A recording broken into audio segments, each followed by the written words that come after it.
દાંતા તાલુકાની રતનપુર ગ્રામ પંચાયત પટાવાડાના ભરોસે રતનપુરમાં પટાવાડો કરી રહ્યો છે રાજ. પટાવાડો રેકર્ડ ઓફિસમાં કાગળું તપાસતો કેમેરામાં કેદ થયો છે. પંચાયત ઓફિસમાં તલાટી હાજર નથી, પણ પટાવાડાના ભરોસે આખી પંચાયત ઓફિસ. સરકારી રેકર્ડ રૂમની ચાવી આ પટાવાડા જોડે આવી ક્યાંથી? શું તલાટીને આ બાબતે ખ્યાલ છે? પંચાયત કચેરીમાં તલાટીની હાજરી ન હોવા છતાં એક પટાવાડો આખા કારોબારનું વહેવું ચલાવી રહ્યો હોવાનું જાણવા મળ્યું છે. આ મુદ્દો ત્યારે વધુ ચર્ચામાં આવ્યો જ્યારે આ પટાવાડો રેકોર્ડ ઓફિસમાં કાગળો તપાસતો કેમેરામાં કેદ થયો. ગ્રામજનોમાં આશંકા વ્યક્ત થઈ રહી છે કે આવી વ્યવસ્થા વચ્ચે જમીનના નોંધાણ અને અન્ય કાર્યોમાં ગેરરીતિઓ થવાની શક્યતા વધી જાય છે. જો સરકારી રેકર્ડ સાથે કોઈ ચેડા થશે તો આનો જવાબદાર કોણ? આ બાબતે જિલ્લા અધિકારી દ્વારા ઊંડી તપાસ કરવામાં આવે તેવી ગામ લોકોએ માંગ. કેમ આ પંચાયતની અંદર રેકર્ડ તપાસતા હતા? હે, પંચાયતની અંદર રેકર્ડ કેમ તપાસ કરતા હતા તમે? જવાબ આપો મને.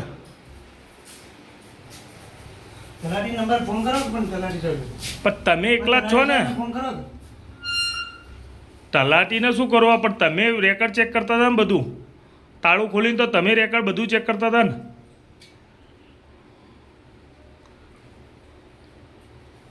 તમને કોણે કીધું રેકર્ડ ચેક કરવાનું?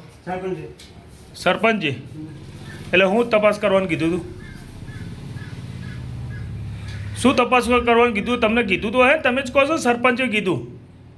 શું તપાસ કરવાનું કીધું મને બોલો? શું તપાસ કરવાનું કીધું સરપંચે? સરપંચને ફોન કરો કે તમે પણ તમને કીધું હે તો તમે કોણ? મને સરપંચે શું કીધું તમને? પણ તમે સરપંચને ફોન કરો ને, નંબર આપું હું તમને. પણ તમને સરપંચે કીધું ને? પણ તમે ફોન કરો. પણ તમને સરપંચે કીધું શું ચેક કરવાનું કીધું તમને? તમને ખ્યાલ હશે ને? તમને ખ્યાલ હશે ને? પણ તમે ફોન કરો. પણ તમે શું ચેક કરતા હતા મને એમ કહો? પટાવાળો થઈ, કોઈ અધિકારી છે નહીં, તમે રેકર્ડ કેમ ખોલ્યું? સરપંચે કીધું સરપંચ નથી આવી તો રેકર્ડ ચેક કરવા માટે? તો ભાઈ તમે કેમ ચેક કરતા હતા? તમે રેકર્ડ કેમ ચેક કરતા હતા એ જવાબ આપો મને.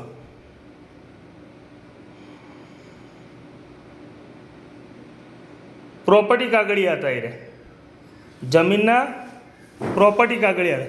એટલે પ્રોપર્ટી કાઢવાનો તમારો હક હું? હે, એમ નહીં, મને જવાબ તો તમે